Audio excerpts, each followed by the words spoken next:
Cameron, design director. Of Rolls-Royce. Rolls-Royce. Yes. So tell me about the Phantom Coupe. Well, as Ian was saying, the world reaction to the tour we took 101EX on showed us that the market would be very responsive to a model that would more obviously exploited the superb inherent performance capabilities of the Phantom.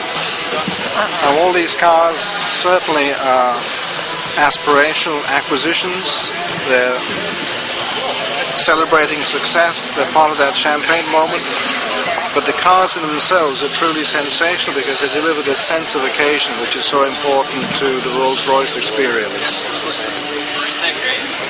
It's the combination of purposeful exterior proportions and surfaces with an interior which is cosseting,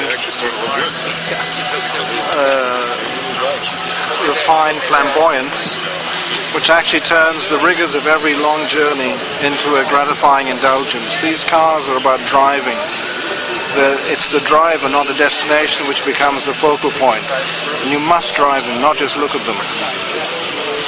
And if you think of the sort of numbers we ever build these cars in, the production rate is 2 to 3 cars per day. This really breathes of the lost art of coach building, which we will bring back. If you look at the sort of wooden frames that we have around all the rear screen, the side windows, the way the bucket seats are trimmed, the made-to-order starlight headlining, the split tailgate, and of course the coach doors, these are just some of the unique attributes which make this car so special.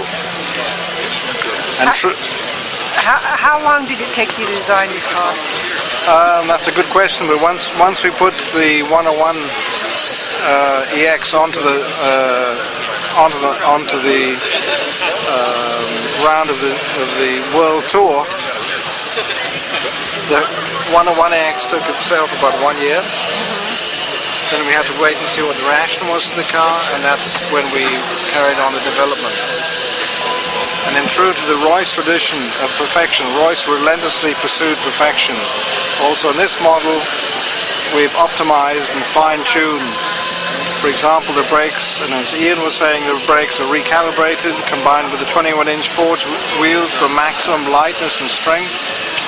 The gearbox is recalibrated with an S button on the steering wheel, which is for a faster down change if that's what you want. The rear axle is rejigged, and we have a long-range tank, which is why the tank filler is moved from the shoulder to the C-pillar, which also offers more boot room. And of course the visible tailpipes, which just remind us of the waftability that this wonderful V12 is capable of delivering with great efficiency. What was the hardest aspect of this design that you actually fought for, that you actually wanted in there, but everyone else was saying, I don't know, Ian?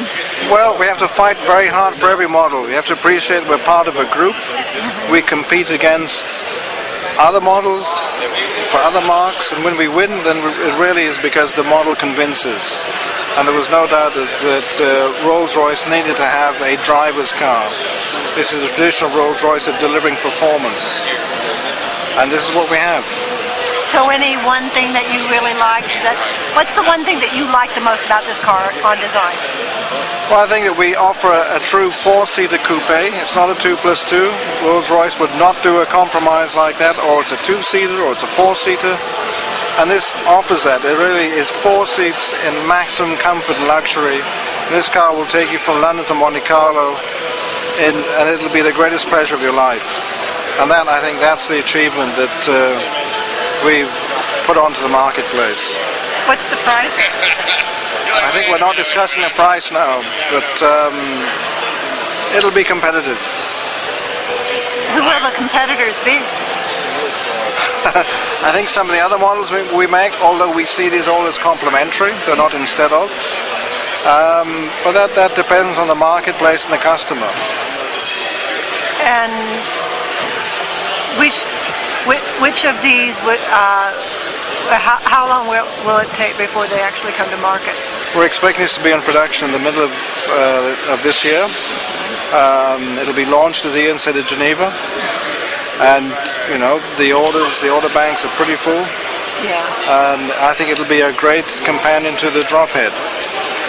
Ian Cameron, thank you very much. Thank you.